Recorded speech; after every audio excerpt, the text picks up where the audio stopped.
a sight for my soul.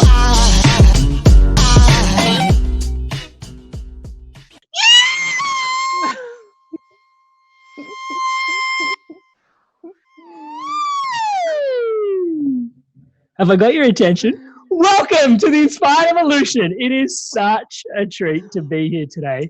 We've actually been being here today. Does that make any sense?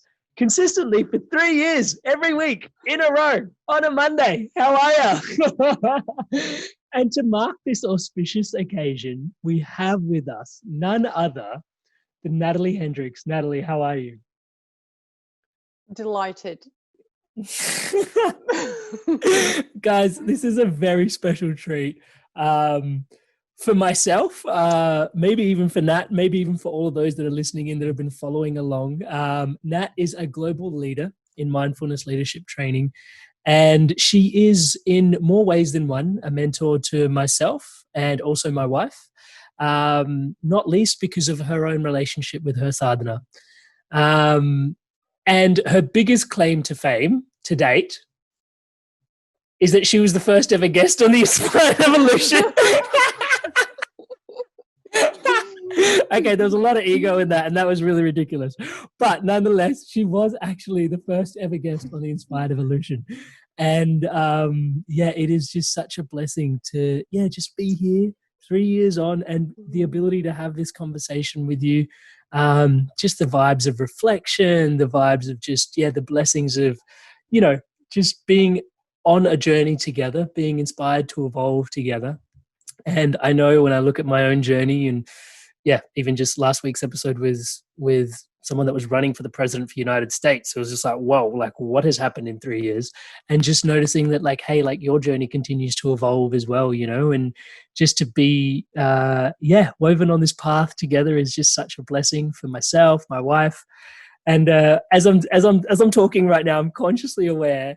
I went back and listened to the first episode, and oh my God, I spent the whole episode. I did the same last night. The whole episode. Did you get through anything? The whole episode is me just reading out your bio to you, and all the tangents, right? But so I spent probably 40 minutes of the first hour episode that we did. If you want to go check it out, that'll give you Nat's bio, an insight into what Nat's about. But it was also really, it was really, I don't know, it was kind of endearing just to see where I was at as an interviewer back then, because I've listened to episode 0 quite a few times, which is like me introducing what the podcast is about. But I never went back and listened to our first ever episode. And it was fascinating, Nat, I think especially for me, like the content in the podcast as always was amazing. And even just trying to get you on today, I was like, thinking about some of the stuff we're going to talk about. And I was like, well, we're definitely going to talk about values. And I was like, and then I listened back to the podcast, I was like, oh, we talked about values 3 years ago. And I was just like, damn it. Yeah, go on. You were going to say something. There are many things here, right? And actually the quote, we spoke on the phone yesterday, the day before, and I shared with you, I was saying, there's this, one of my favorite quotes, from the Dalai Lama about fearless compassion. And then guess what? I mentioned that quote in the podcast. I was like, oh my God, you just repeat yourself. Life is on loop. And hey, that was actually something that was really, I did actually want to talk about today was the through line pieces of things. Because we talked about this actually on the last podcast as well. God. But here we are nonetheless. And we were talking about what like health and peace meant for you, right? And when you and I were talking a couple of days ago, and I was talking about like how much is shifting around humility for me and just how big a piece it is for me. And we actually both spoke about what health and peace meant to you and what humility meant to me in our first podcast. And this kind of through line that is the expression of our just the thread of our being and who we are and the work we're here to do on ourselves when we like kind of adopt a path or a sadhana. And I know I can reflect a lot on what's happened in humility. I was having a chat to you about it a couple of days ago, but how's your journey with health and peace? Like, how's that evolved? What does it mean to you now? I know it's a very big kind of thing, but yeah. Which place to start, Emrit? Thank you. Where is it? The journey? It's I think it's not the same, but sadhana is still, as you know well. a big commitment I have, in life. And the last couple of years, because I wasn't able to come to Mandala Moments for, in some stage, because I made this decision to be up at Brahma Muhurta, which is just before the sunrise. So I think I'm becoming more and more disciplined with my sadhana, which is it's really my daily routine, and where I exercise self-love and I top up so I can show up in my day in the best way possible. So health for me has always been holistic. So it's mental, emotional, physical, energetic, spiritual health, and the sadhana is really the foundation for it. So I think it's same old, but maybe a little bit deeper, perhaps. Yeah. And so tell us a little bit about what's going on waking up before sunrise. Why is that special to you? Well, actually, it's special to your heritage, mate. We were going to go I'm there. a Brazilian here, and I need to now give a lecture about Brahma Muhurta. Why Brahma Muhurta is so important. But, she's my mentor. In India, there is this concept they call Brahma Muhurta, which is a very auspicious time just before the sunrise. And without going too much into the detail, the frequency in the planet, even the oxygen, the quality of the air, it's very pure, and our mind is very quiet as well, because we just hopefully had a long night of sleep, a good rest. We had the opportunity to defrag, to reset our brain, our mind. So it's very conducive for the meditation practice and yoga practice. The hardcore yogis, they would actually wake up at 3:30, which I think has something to do with the body clock and the time of the lungs, which is really good for pranayama. But certainly Brahma Muhurta is a very auspicious and conducive to sadhana. And I recall, the first time that I heard about Brahma Muhurta, I remember of, back in the days, partying hard as a teenager, in my early 20s. And sometimes if I would sleep in, I would feel more tired than if I woke up really early, even though I had very few hours of sleep. Because when you wake up at Brahma Muhurta, you can tap into this pool of energy that charges you for the day. Yeah, long answer. Yeah, I love that. And so there is tuning into what my version. Tuning into what you're sharing about as well. There's like Sikhs, there's this auspicious hour between 4 and 5 that we really believe in. It's like, we call it Amrit Vela. It's actually it's not named after me, I'm named after it. Oops. But it wasn't the time I was born. I was born in... Oh, you went mute. I can hear you. Oh, now you're back. Okay, awesome. Yeah, so there's this auspicious time between 4 and 5 a.m. And it's really interesting as you start to unpack some of these, and I know both you and I just revel in, I think, source a lot of joy and happiness from ancient wisdom, I think is probably the best way to put it. But yeah, there are these times leading into, hey, now's a great time to meditate. Now's a great time to nourish. Now's a great time to relax. Now's a great time to sort of, and keep yourself in a rhythm. And I've seen some calendars recently, and I might share one maybe in the show notes around just the different times at which to do things. And most of your work, according to early science, early wisdom, is to try and get it done before midday. After you eat lunch, that slump that you go into, yeah, you're meant to be chilling after that. You're not really meant to be working. Siesta. Yeah, right.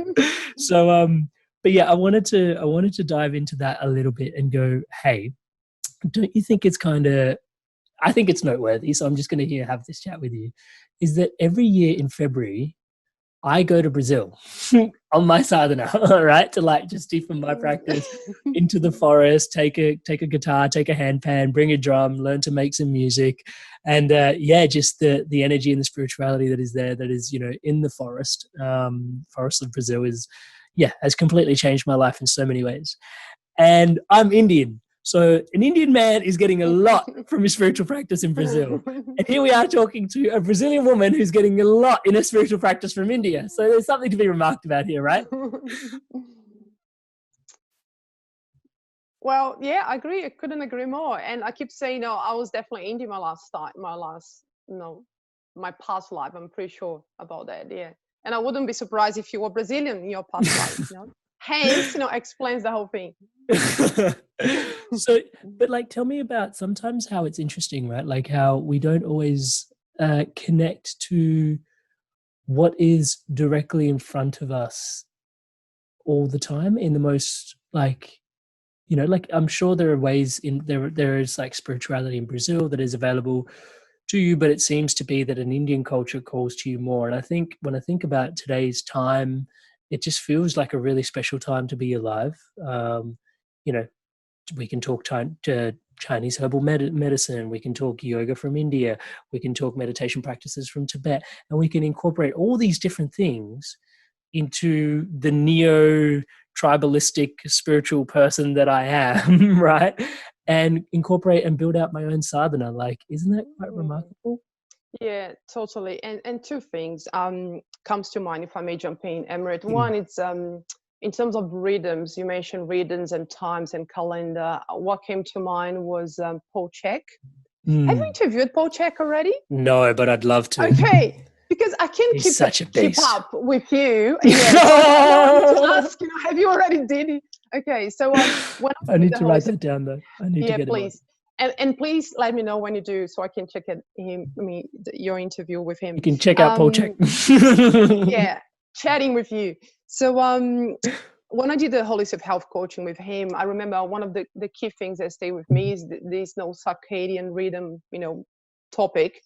And he talks about the melatonin wave, you know, when how we need to catch the wave when it comes, and the influence that we have from artificial light, you know, in this day and age. That's the way it is. So I guess my point is, and he really combines TCM, Western medicine, with a little bit of his mother was a yoga teacher, so I think he taps into Ayurveda as well. But he has a very holistic approach. So I don't think that the rhythms aspect it's exclusive to, you know, to the Indian system. Yeah. And so what does it mean to catch the melatonin wave? So the idea is that every hour after sunset, back to Ayurveda principles, we're supposed to be up with the sunrise and preparing for bed with the sunset, right? I mean, naturally, if we follow really how we feel, if we're not distracted with external devices, we are in this day and age. And so this is Ayurveda, and Paul Chek talks about this melatonin wave, which comes after sunset every hour, and there's a very small window. That's when you feel very sleepy, because there is this kick of the melatonin wave, and if you don't catch it, if you distract yourself, actually it goes down and you don't feel sleepy anymore, and then you need to wait for the next hour. That's why sometimes you go like, I really feel going to bed, and then you don't, and actually you're all awake again. So you've just explained. So this happens to me every day about 9. So he says, catch the wave, make sure you catch the wave, you know, as soon as it comes. So you are, and then wake up early instead of going to bed really late, you know, and be more aligned with the cycles of nature. I'm picking up exactly what you're putting down, because I generally find at about 9 o'clock I hit this kind of point where it's like, okay, just everything kind of needs to stop. And I'll sort of spend some time just checking a few things, and then it'll get to about like 10:30, and it's like, oh, okay, well, I could keep going till about midnight. And if I get to past that 10 o'clock, it kind of gets to midnight, no worries, you know, like it kind of just goes bang. And recently I've just been finding to honor that 9 o'clock time a little bit more, but now I'm starting to understand why that's like And in addition to that, there is also, I can't remember what are the windows, but there are, if you look at the doshas throughout the day, so we have 3 doshas, right? So we have cycles, so number of hours where vata is predominant, then you have pitta, then kapha. So I'm pretty sure vata will kick in maybe 10 or 11 o'clock.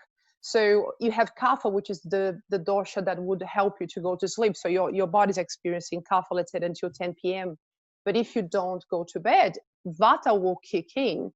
And that's why we have, I mean, my theory, that's why we have the night owls, right? People who works really well at night, because vata kick in, and then you just get into that mode, and then can be productive, but not ideal to be up at night, really. For those that Yeah. are tuning in to you for the first time, Vata, Pitta, and Kapha, can you describe them in English just a little bit? Like, just what does, maybe just describe So the elements, right? So, what are the yeah, elements for Vata? What are the yeah. elements? So those are the three elements used to simplify how the Indian system characterize our constitution, our physical constitution. So Vata are the elements of ether and air. Pitta elements of fire and water, and Kapha elements of earth and water. Yeah. And for those tuning in, I'm definitely Kapha and Pitta. But the idea is to have a nice little balance in and around there, right? Yeah, the conversation around rhythms is a potent one. And I think not least because perhaps of just the time that we're in as well, Nat. Like I've noticed just I like every year in summer I generally, hijack myself and take myself to Europe for a summer or South America for a summer just so I don't have to put up with Melbourne winter. Usually it's Europe in the summer. And so I get away from Melbourne during this time, and due to isolation, obviously, we're kind of locked down in Victoria more so than any other place in Australia at the moment. And it's been really interesting. I'm learning that the last time I stuck through an entire winter in Melbourne was a really challenging time for me personally. But it also was, and it's funny how this goes, right? Like, was most challenging, but it was also one of the most fruitful and rewarding. It was actually 3 years ago, and that was when the podcast was born. All right. And so something is there to be said for the cycles. And right now, like similar to what you and I were discussing the other day, like my own relationship with myself is changing in such a deep way, coming back to that through line that we were talking about. Like my relationship with humility is changing and I can feel it, touch wood, in my bones. It's such a profound way. It's amazing because, and then I attribute a lot of that to, the cycles that actually summer, winter, autumn, and, kind of moving through the cycles as they come and go. There is actually, like, the human being goes through these different expressions, like we're breathing in and breathing out with the earth as well, right? And there's so many gifts to be received, but I think there is, with our propensity for the day and age we live in, and maybe I'm just judging based on my own reflection, is chasing the sun, just trying to be as as expansion oriented as possible. But the actual winter and the isolation and the hibernation can be quite healing. And just my perspective. Sorry, borderline ranting now. I'm just listening. but borderline, like, with the whole world seems to be going into isolation. It seems like there's kind of like this, we've expanded and almost like the industrial or whatever has happened to such a degree. And now just seeing like everybody is coming into cocoon, everybody's coming in for a type of winter. It's convenient because we're in the Southern Hemisphere. So obviously I have this perspective. But it feels like, and just seeing how much of the planet can heal, how much nature can just restabilize, like dolphins back in canals, like all these weird environmental effects, which are just because we're staying all at home, there's such like a restabilization that's coming and a balance that's returning thanks to the rhythm.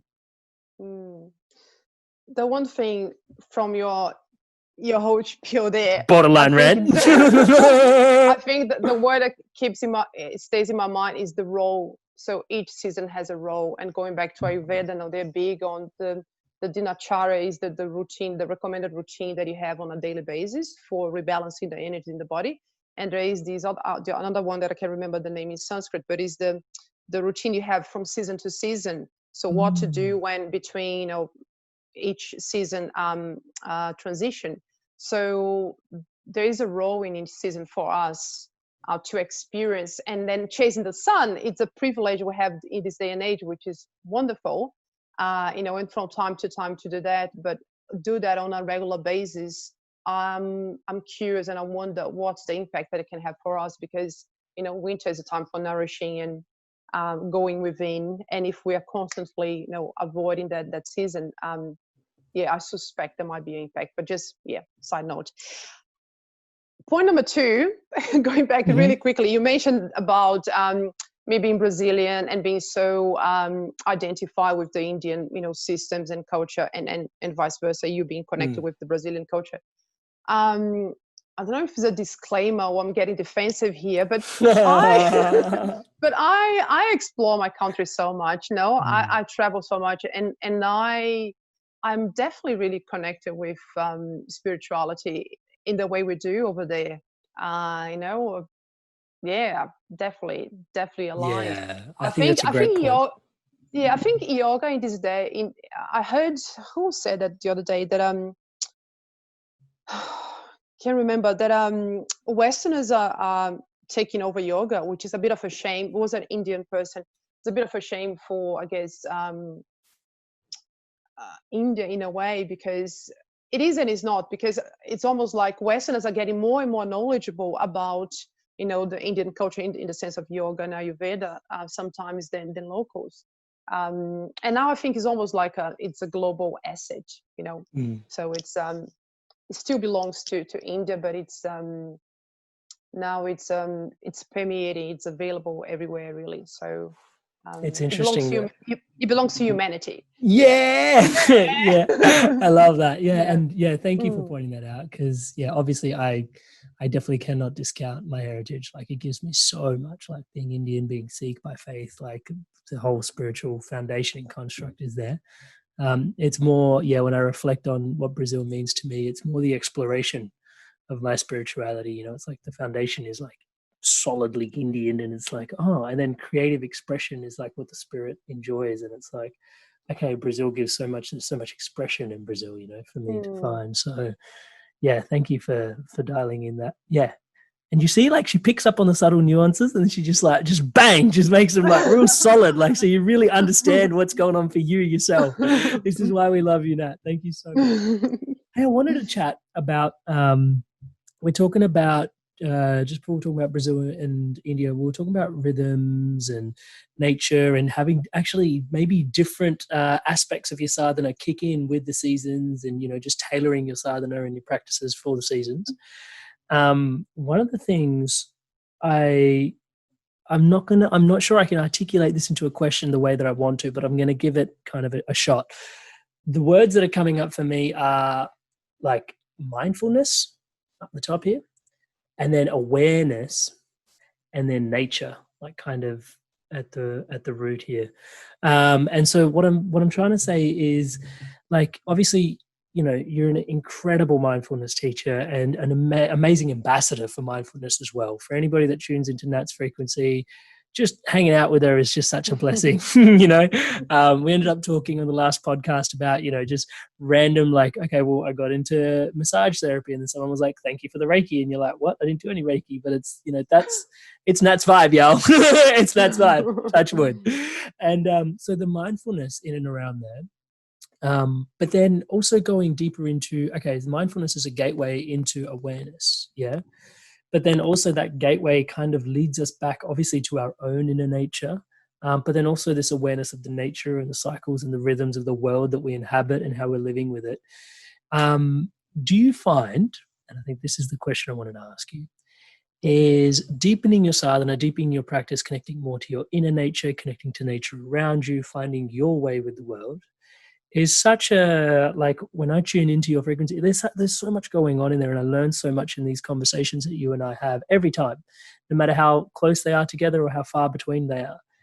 But then sometimes it's like, oh, and I'm reflecting on my own journey, it's like, oh, but I teach mindfulness, but there's so much going on underneath. Like, it's almost like mindfulness is just like the tip of the iceberg. It's like, yep, like, here's a gateway, become mindful and become aware, and then you kind of cross the path of the ocean, and then it's like there's all this stuff going on underneath. Like, reflecting just on my own journey, like this weekend I'm giving a talk on resilience and how mindfulness can help with resilience, right? But resilience is a whole topic in itself, Body right? of knowledge itself. Isn't it? Do you know what I mean? And it's like, but it's like, oh, what do you do? It's People like, do PhD in resilience, right? And it's just like mindfulness, just this little mindfulness iceberg thing. Does that ever, like, come up? Do you ever, I guess the question I'm trying to ask you is, do you ever feel frustrated with, hey, like, I just teach mindfulness, there's so much more that I'd love to share? Does that ever come up for you? Sorry, that's a prickly question, but I went there. So the question is, I teach only mindfulness. There is so much more to that. I'm not saying Can you we only teach talk- mindfulness, because I've learned so much more than mindfulness from you. So I know you don't just teach, but like, Oh no! And when you say I, it applies to you as well, right? I mean, yeah. when I say I teach mind, can I park that for a sec? Just on, Sure. on your comment before around awareness and nature and so on. I guess what comes to mind is that I define mindfulness as having three elements, but maybe two major elements: focus and awareness. So focus in whatever is the object of choice. If it is a person that you're speaking with, like you right now. Sorry, I have a pop-up. Perfect timing. Sorry. Oh yes, distracted by. So focus if whatever is the object of choice, being you or task that I'm performing, and the second object is awareness. And awareness is in relation to what's happening within mind and heart, and what's happening around me. So I have so those are the two elements. So when you mention nature, for me that's what came up. Increases our awareness to what's happening in our environment, not only how we're dealing with people in a relationship, but even broader than that in terms of nature and environment. Yeah. So just kind of addressing that your comment there. Now to your point on when you think you teach mindfulness, there's so much more. Beautiful. You know what just came to mind? This analogy from my very dear teacher Pramana. He's a senior monk in a monastery in Sydney that I go every year for 14 years now, and I do silent retreats with him. The other day, in the last retreat, I guess I went, he shared his story. Apparently the Buddha said that mindfulness is like the footprint of the elephant, because inside the footprint of the elephant, it fits the footprint of all the other animals.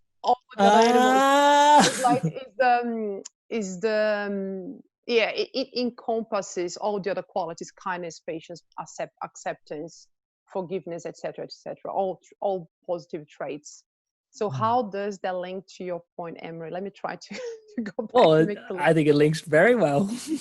I think, so permeates so many things. So resilience, unconscious bias. Last year I was asked to design a workshop on unconscious bias. I was like, that's not really in my alley. But I thought, according to research, there's a huge link, and end up putting together was really well received. So I hear you when you say, mindfulness is just the tip of the iceberg, and it can relate to so many disciplines in terms of human behavior.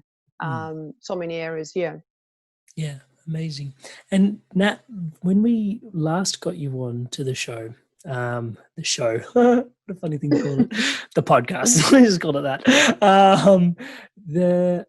You had just come back from your yantra, and you were transitioning. And where do you find yourself 3 years from now? Like, how does it feel? Do you feel transitioned into this, teaching mindfulness, being, the amazing Nat that you are, but do you feel transitioned into a different life path? Always work in progress, Emirates. It's ongoing. Yeah. And love for learning. It's one of my top values. So it's continuous improvement. Yeah. I love that. And how, are your values still the same as what they would have been 3 years ago? Have they changed at all? Pretty much. Yeah. Peace, harmony, and faith up there. Yeah. And health. Yeah. And health. Yeah. Mine's have started to shift a little bit. So it's connection, contribution, and celebration. Remember, wisdom was huge for me back when I started. But now I feel like connection is kind of connects me to the wisdom. And so I wisdom kind of dropped down on the list a little bit. It's embedded. In other things. I've been noticing that as well. Like what celebration means to me may not actually what it means to other people. Like celebration to me is like enthusiasm and vitality. So celebration is actually health for me. I remember it had vitality very big for you as well. So now it's actually celebration. Yeah. Well, it's also because 3 C's are easy to remember: connection, contribution, celebration. CCC. It's like kind of just alliteration. But yeah. And so Nat, tell us, like, is there something that is present for you that you just find yourself sharing again and again and again? Like, is there some timeless wisdom of yours that we could receive? Oh, timeless wisdom. Something, a theme that it's coming back to me again and again lately. It's around forgiveness. It's yeah, and I'm doing a Course in Miracles. I'm doing the workbook, Mm. and forgiveness is a big topic in there. Um, and I might have shared this with you, but I might actually share now with the listeners. Mm. So in one of the retreats that I did in India during my sabbatical in Dharamshala, was actually one retreat that I was serving. So I was volunteering. I was not sitting as like sitting as a meditator, but I was there to serve and enable other people to sit. So we had a number of other volunteers as well, and we had meetings in the evenings to discuss how the day was, any questions or issues to address for the next day.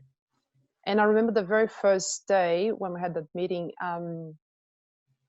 During the day, there was this lady, another volunteer, probably in her 60s. And I remember that this is a silent retreat, right? So you're not talking. Even the volunteers, they're not supposed to talk. Very, very minimal talking. There was this lady, probably in her early 60s, and I can remember something very silly, a few things that she did that really triggered me. And I was really irritated with her behavior. Something very minor, to the point that I can remember. And then in the evening, after meditation and the meeting with all volunteers, the teachers close the meeting with a prayer, which goes, there are two parts. So the first part is, I do seek pardon. I do seek pardon. I do seek pardon from all of those who I might have hurt or harmed, knowingly or unknowingly, intentionally or unintentionally, through my deeds of thought, words, and actions. That was the first part. And then the second part is, I do pardon, I do pardon, I do pardon all of those whom I have hurt or harmed me, knowingly or unknowingly, intentionally or unintentionally, through their deeds of thought, words, and action. I get goosebumps. And I remember that. Yeah, I remember that I heard this, and I started to have tears, in my eyes, because for me it was like the opportunity I was having to say, I'm really sorry for being like a bitch. How can I be irritated and having no negative thoughts about this old lady, 60 years old, volunteering a meditation retreat because she did XYZ, whatever it was.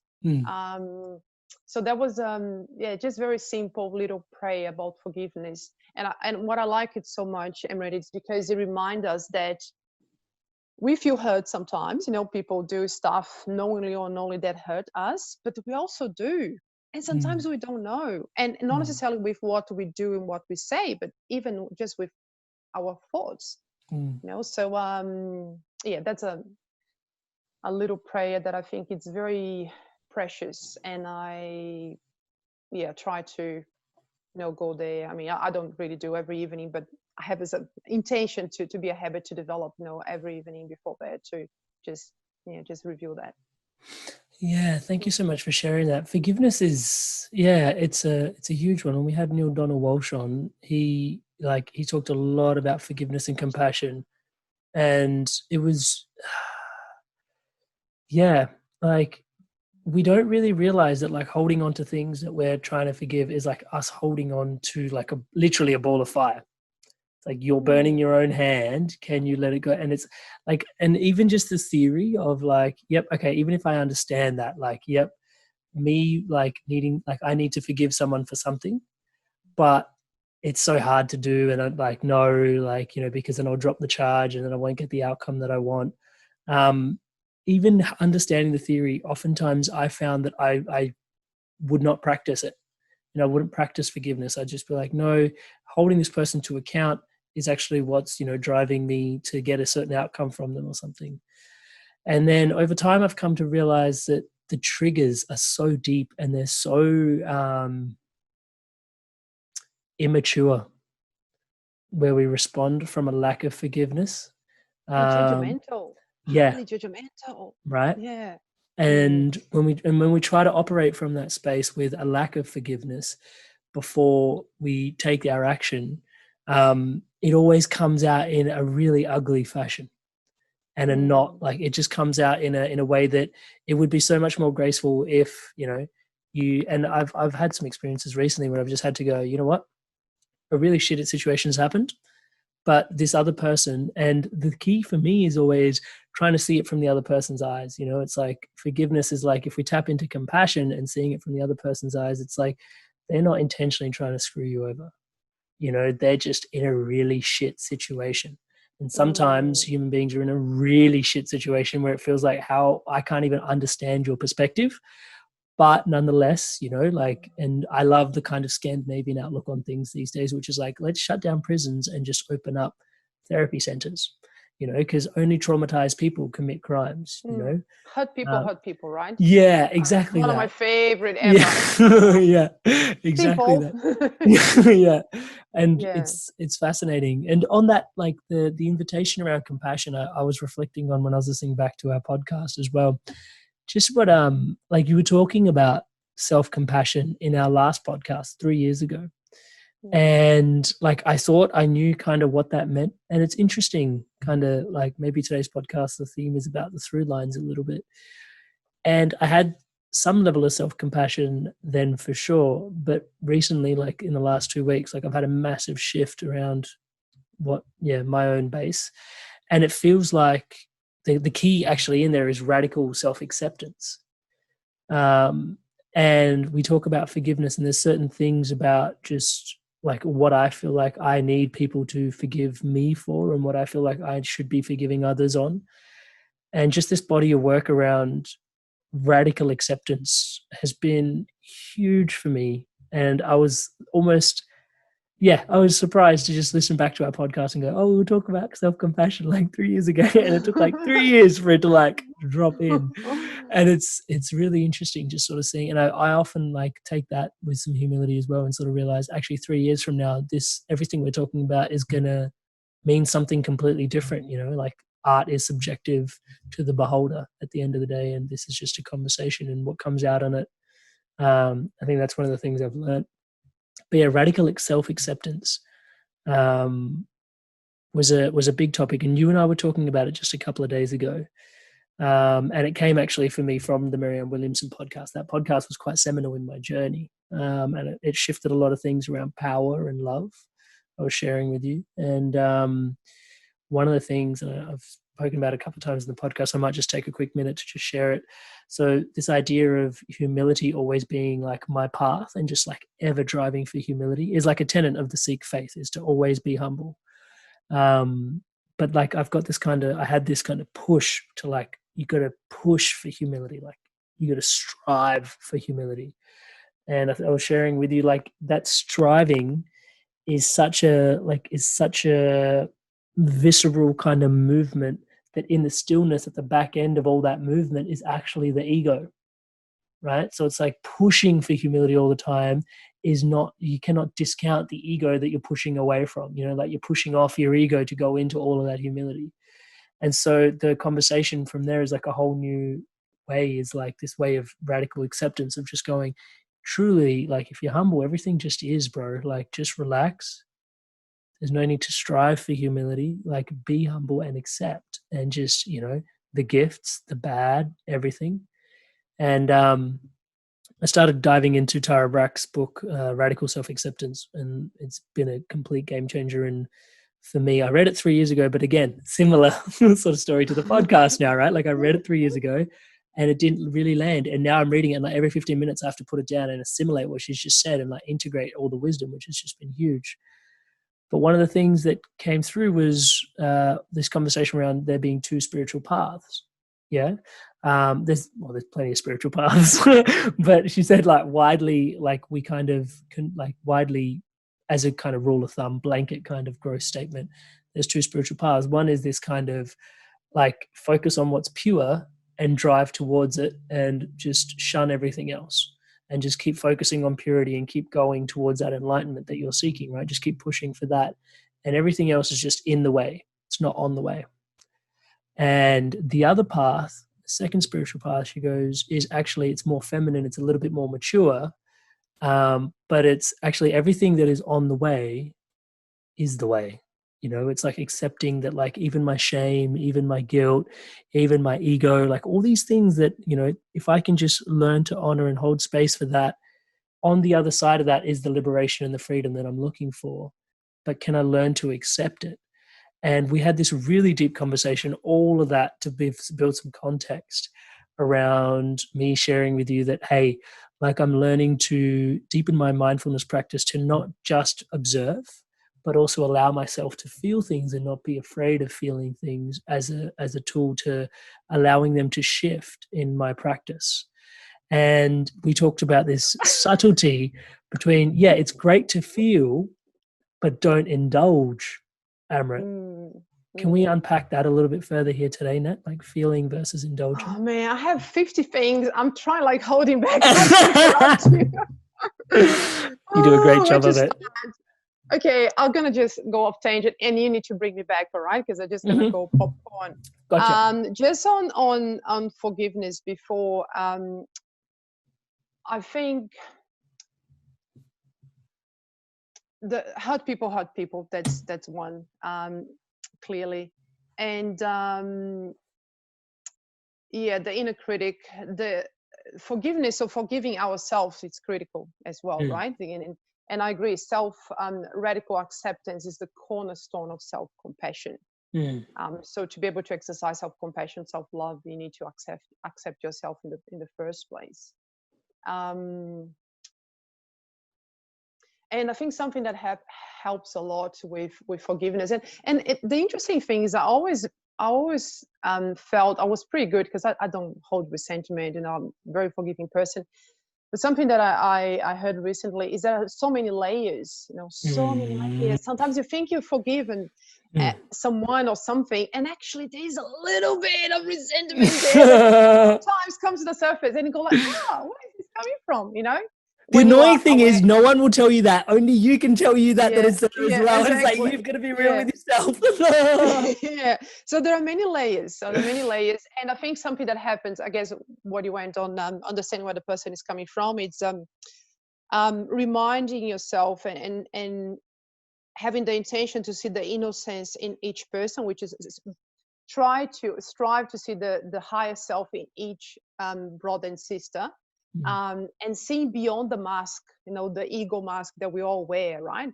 Something that I realized in recent years, that whenever I allow my ego to come to the table, and sometimes it does come to the table, people would bring the ego as well, or vice versa. If people are bringing the ego to the table, I will bring mine as well. It's like, okay, you're gonna wear your mask, I'm gonna do the same, and then it's not the higher self to higher self conversations, heart to heart, it becomes this.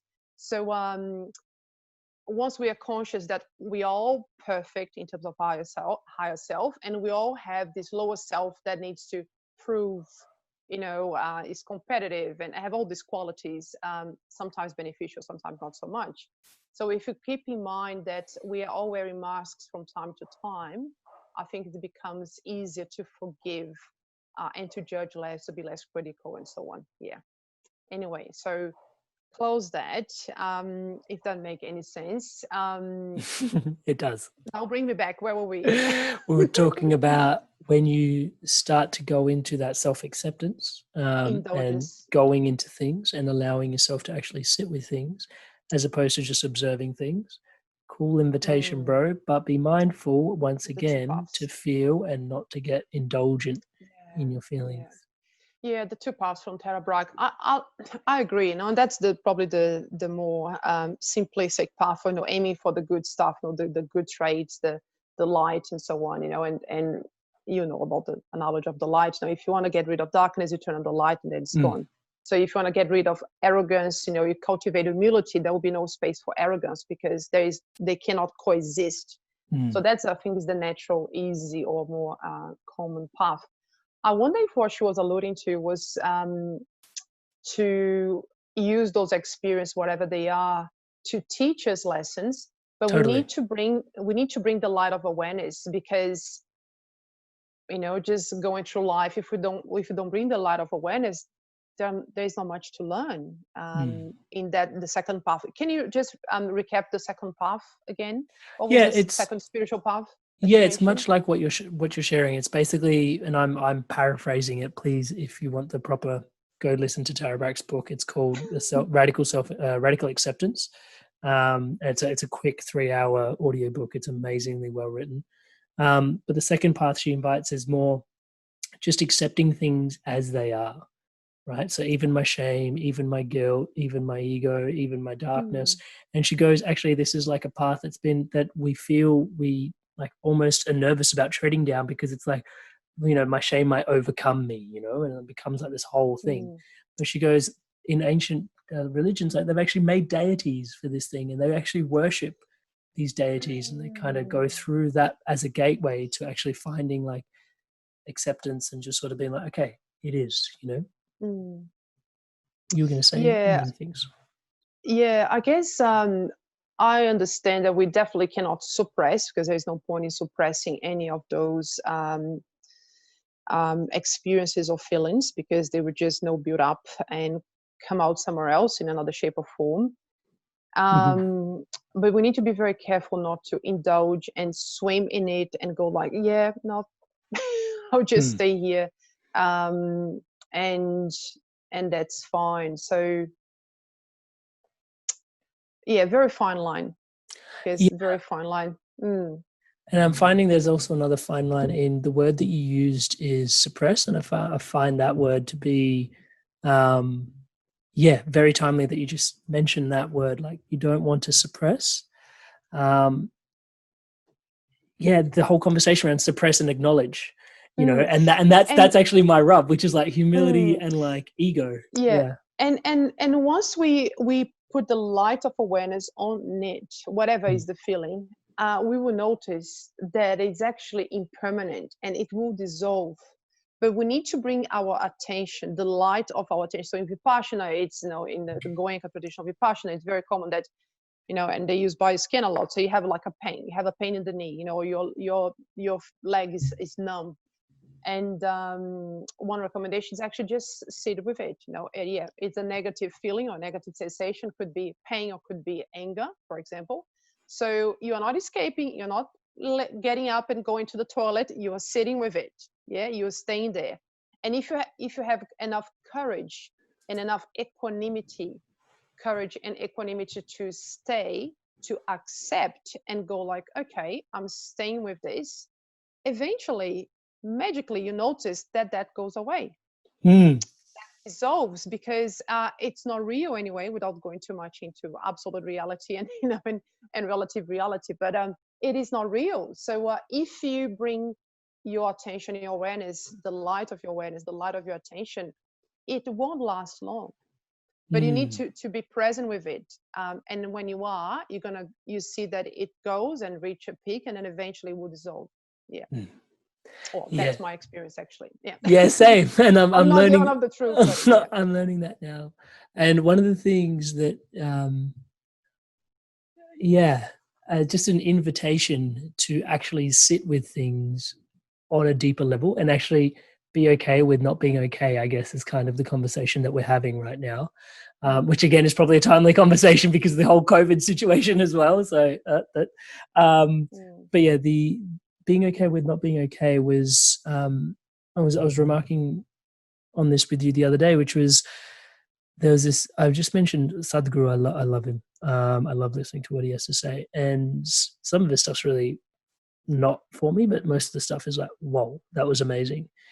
And one of the things he said that really dropped in for me was, he goes, you're not letting things in and you're setting up boundaries because you don't have a strong core. If you had a strong core, it'd be like water off a duck's back, almost. I'm paraphrasing, I'm making it my own now, and I remember listening to that and going, oh shit. Like, because there are so many things that, like, even just like I'll notice, I'll like in a room full of people, like I'll sort of feel my way into it, and it's like, oh yep, that kind of feels like my place, like I'll go over there, and it's like, I never really stopped to pause and reflect on like there was an aversion to perhaps this or perhaps this person or, and it's like, why am I putting up certain boundaries? And it's like, and normally it's like, okay, I'm just, looking after myself. But it's like, okay, but there's a whole body of work to be done there in terms of looking after yourself. What are you looking after yourself from? Right? Like, are you destabilized by this certain particular things or like the environment? And it's like the invitation is there to actually cultivate a stronger core. And you actually mentioned something about how the sadhana purifies. I'm making notes because I don't want to interrupt you. Go on. I'm done. Dot point one. Let's go. Yes. So strong core. What came to mind is like she has no boundaries. Mother Teresa Calcutta had no boundaries. Yeah. I mean, these people don't need boundaries, right? They don't need boundaries. Hug me. Yeah. So we get triggered. We get triggered because we're not perfect. We are human beings, ordinary human beings, working, doing the best we can to the best of our ability, but we are work in progress. So yeah, we get triggered, and probably, I don't know, could speculate, but maybe the reason for setting those boundaries could be fear of being triggered by someone, or the energy, the vibe, whatever it is. Yeah, but I think the other examples, Christ, I'm pretty sure he had no boundaries. No. So when there isn't enough love, like really pure unconditional love, I think it's like it's irrelevant. No boundaries. What's that thing about? No, there's no need for that. But we're not there just yet, Emery. Yeah. Not just yet, no. Definitely a work in progress. There's plenty of scaffolding around this. Yeah. And it's nice to just to remark on that. Like, it's nice to be able to climb the scaffolding net, and also just to look up and just sort of say, hey, yo, Sister Bear, where do I put my feet? It's really nice to have your blessings just consistently, not just in my life, but also the life of my wife. Just always guiding us, like in your own. You are my teacher, mate. I'm your teacher. Hey guys, it's her. She's right there. For those that don't know, for tuning into the video on YouTube, she's in the Inspired Evolution in every episode, in every way. Are you embarrassed right now? Yes. Job done. Oh man, there is so much we could talk about. One of the other things I wanted to I've been reflecting on recently, which I think would be kind of cool to talk to you about, but I will be conscious that we will wrap this episode up at some point, because legitimately Nat and I can talk for hours. I bought a book on mudra. Oh, you went for the back. Awesome. So I recently bought a book on mudras, and yeah, right. Such a great little topic. So for those that are tuning in, mudras are like, when you see people in meditation, they've got their fingers put in a certain position. Yeah. So Nat's favorite mudra is like this one. I'm a big fan of this one. If you can see on YouTube, then it's like this one, and that's inviting energy in. This is the most common one that we kind of see, which is for downloading wisdom. But actually, like, I started researching into mudras, and actually, even where you, like when you close your eyes and you're in meditation, even where you angle and point your eyes, even the tongue touching the top of the mouth, these are all mudras, right? And it was getting to a point where I was like, whoa, like, actually, and you're going to love this because you're a yogi, right? My whole body is a mudra all the time, channeling different types of energy. Like, this is such like a bro mudra moment that I had, like a gym bro mudra moment. It was like, my body's a mudra all the time, and it's like, oh my god, she's disappointed in me now. Isn't it amazing? Like, I was reflecting on mudras, and just like also like the body being a mudra. Right, like, and actually, like the way we sit, the way we walk, the way we get up, the way we move, and it was like, like this dance that I'm in with reality, and like the energy and the way that I work myself through this 3D reality. Just, it was such an invitation to just bring more awareness to it, which I guess is like a yogic path, right? Yeah. I have no comment. Well, actually, something comes to mind. And just reflecting on the little average. The other day, I moved on from a role that I was doing, a leadership development role, a contract with a company, a professional service firm here in Melbourne. And then in the farewell, they did a little bit of an interview with me. And one of the questions was, what's the first thing that you notice in a person? And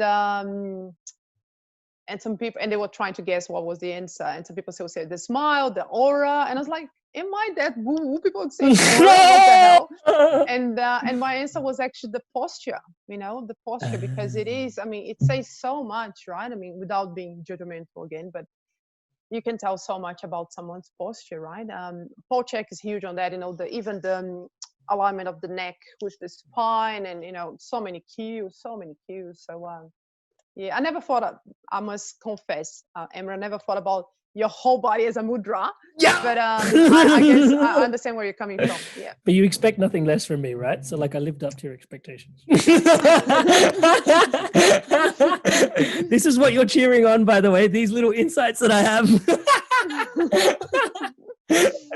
Oh man, Nat, I am, I'm truly grateful in so many ways. Obviously, today's conversation is, I guess, more just an insight for some of the people that are tuning in. Hey, Inspired Evolution Tribe, love you so much.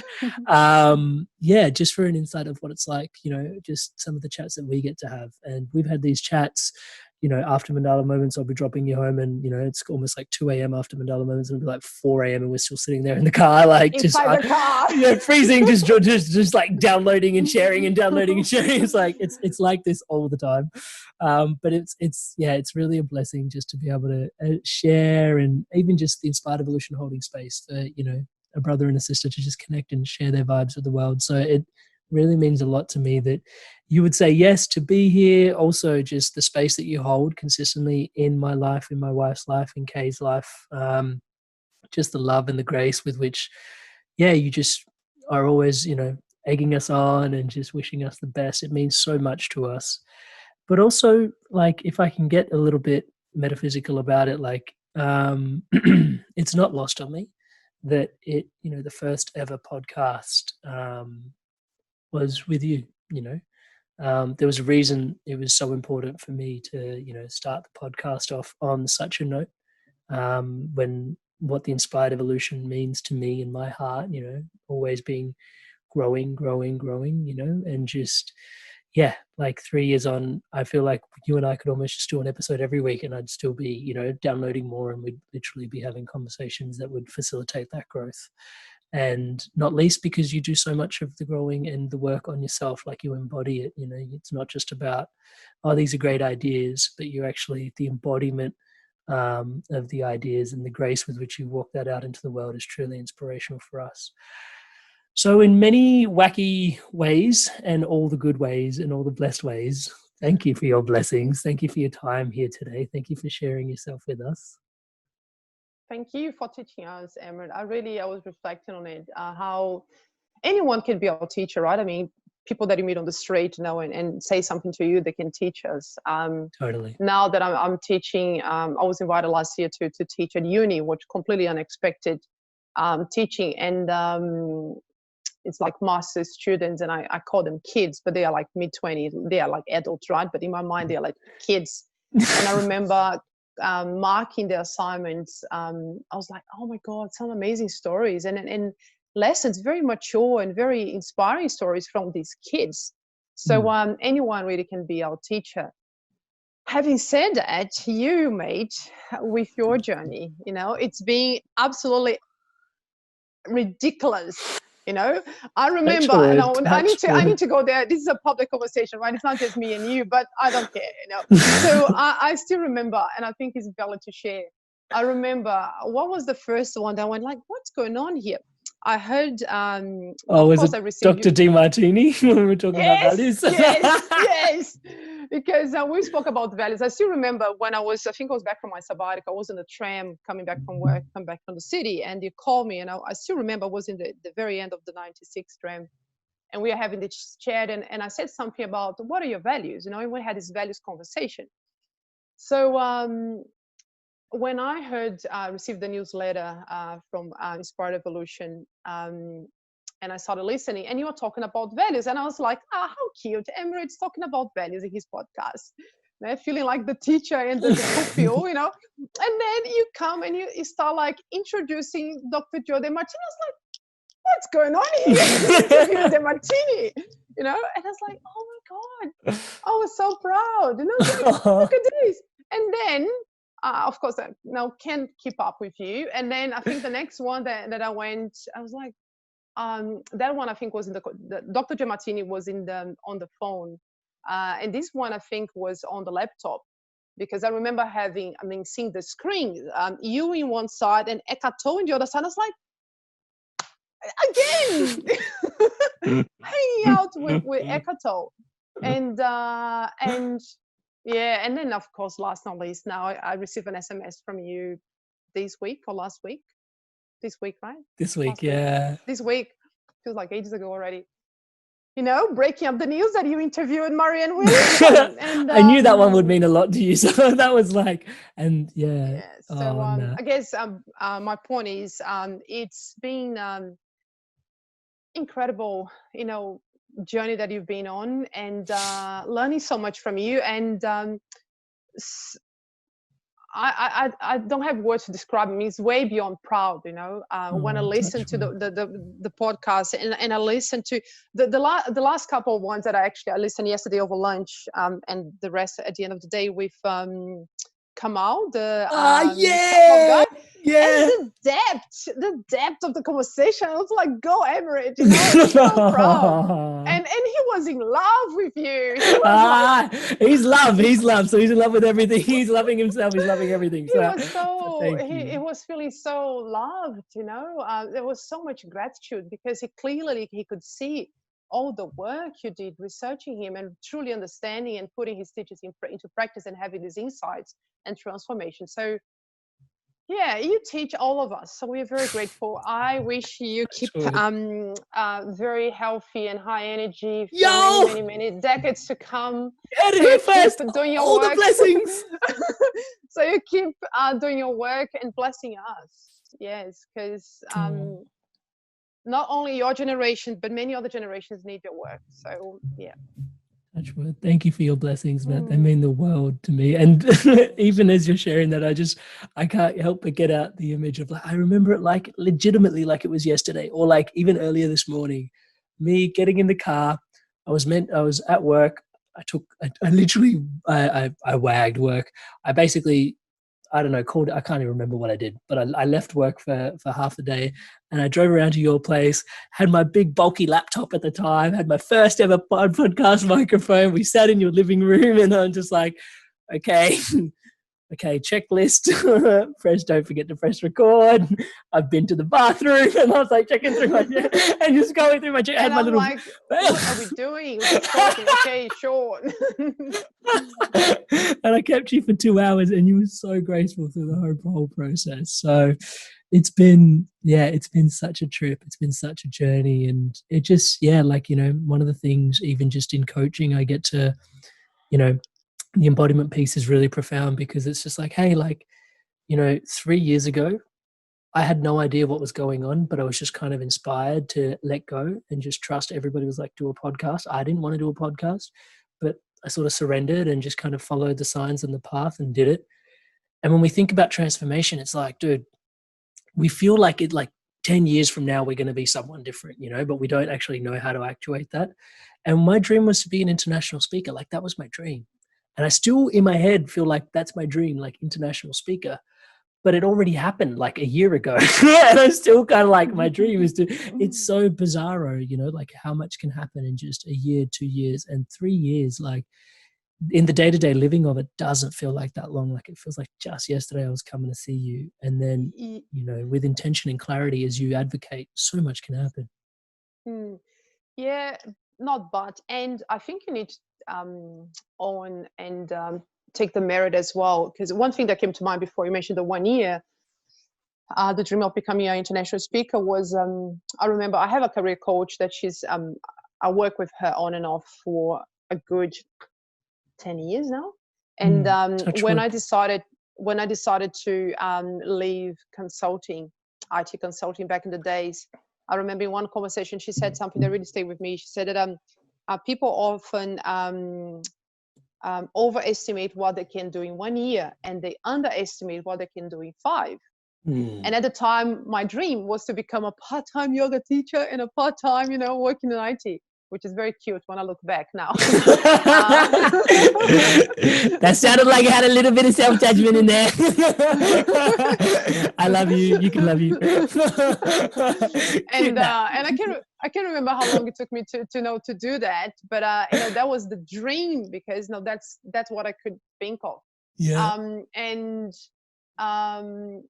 So yeah, but I think that's probably could be maybe average-ish. So I would say that everything that you achieved, Emerald, in those 3 years is a result of putting a lot of energy, consistency, and your commitment to to the podcast.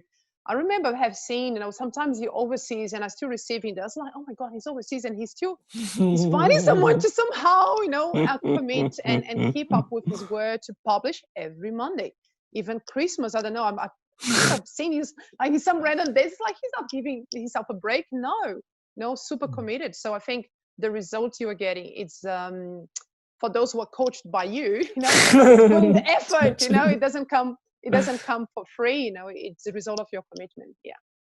Thank you for reflecting that back. Yeah, consistency there's some magic sauce in it. There's some magic sauce in it that no one talks about. And thank you for reflecting that back to me. I just feel like people expect, especially our generation, just to sort of lay all the cards on the table. I feel like with technology, the way we are, we're like attention deficit. I think everybody has a little bit of ADD for sure, Yeah. And it's just like, and that just means like, oh, I tried podcasting or I tried something for 3 months. My business failed in 3 months. It doesn't work, And one of the things my dad said to me very early on, I was like a young kid, is like, if you've got a good business, expect to see a return in 3 years. I was like, what? 3 years? And then when I started with the podcast, and like this year, finally, like this podcast is actually bringing in income for the first time, touch wood, and it's kind of like doing its own thing. And it's like, oh, cool, editing team. Yeah, it does everything on its own. And it's like, this is awesome. But prior to that, it was me like working and then putting money into it, putting money into it, but kind of having that temperance of like, 3 years. And from the outset, I gave myself a 10-year sort of window. It was like 10 years, anything I've given myself of to for 10 years has turned out reasonably okay. If not, somewhat better than okay. Yeah. There's not 10 years just yet. It's 6 months from now. Almost 10 years. That's my wife. She's amazing though. She was amazing from the outset. I got lucky, touch wood. But yeah, just that opportunity to sort of, go like, 10 years and let's just see where it goes. But it's also not lost on me, like, while we're having that conversation, back to the first conversation you and I had, we ended up talking about how, like you did some, like when you were doing some of your practices, you felt energized, right? Like you felt energized rather than people like, oh, you just expended some energy. And it's like, I expended some energy, but I was doing this thing and I felt energized after. So much back. Right. And you and I are much the same in that way, sister. Like when I tune into it, like having these conversations, like just how much has shifted for me from last week's conversation, how much more consolidation I'm getting from this week's conversation with you. Like it's hard not to do it. Like, yes, I made a commitment to myself, but the good juju and all the good stuff that comes in on the back of that is, and now like, that's why I'm such a massive proponent for helping people with their podcast now. It's like my little team of the Inspired Evolution team is now turned into like a podcasting agency for other people's podcasts, just because it's given me so much, and it's just, I can't even begin. But that consistency, thank you for reflecting it back. But also it's, when you love what you do, the energy arrives and it keeps filling up your own cup more and more, and you get addicted to it. So you just keep filling up your own cup, right? The vicious cycle. The vicious cycle of purpose and health and purpose, being on purpose. On that, our gratitude has gone for longer than the podcast has gone. I'm not surprised. So I just want to thank you for all the beauty you bring into our lives, and thank you for all your blessings. And thank you for everyone tuning in to such an amazing episode of the podcast. Congratulations to all of us, I think. And okay, a little bit to myself. 3 years of podcasting every Monday. I'm not sure I would have been able to congratulate myself if it wasn't just you on the other side. So thank you for holding space, Nat. And 3 years of podcasting, and I can't wait. I really cannot wait. I'm enjoying the journey every step of the way, but I really can't wait to see what the next 3 years holds for myself. And looking forward to having you back on sooner rather than later, Nat. Thank you for your blessings. Thank you. Can I share one thing? Yep. Is that okay? Yep. This morning during my sadhana, I might actually ask you, have you interviewed Sean Corn? Sean Corn? No. No. Good friend with Marianne Williamson. Okay, maybe add to your list. Cool. She yoga teacher. She's the founder of Off the Mat Into the World, which is around bringing yoga in action. So social activism through yoga. It's pretty interesting. Yeah. And anyway, long story short, I'm going through a program that I had from her for a long time, but I'm going through right now. And this morning in my sadhana, I came across this little prayer that I thought was really beautiful, and I thought that could be a good one to share with Emrit and yes, please. Yeah, is that okay? I'm reading two prayers these days, and I bought this book from Marianne Williamson called Illuminata. Absolutely beautiful book. It's only with prayers. She's such an amazing prayer. Prayer. Anyway, so the prayer goes like this. So this is from Sean Corn, right? And it's related to the Anahat chakra, the heart chakra. We give thanks to God for all souls who have crossed our paths, who awaken us to love, who provided the life lessons that deepen our compassion. May love influence all of our choices and deepen our relationships to each other and to this planet. May we have the grace to move beyond our story, our resentment, and embrace instead the healing energy of forgiveness. Always. May love define our humanity. May truth express our divinity. May God bless each moment and all beings as one. May love prevail, and may peace be its blessed consequence.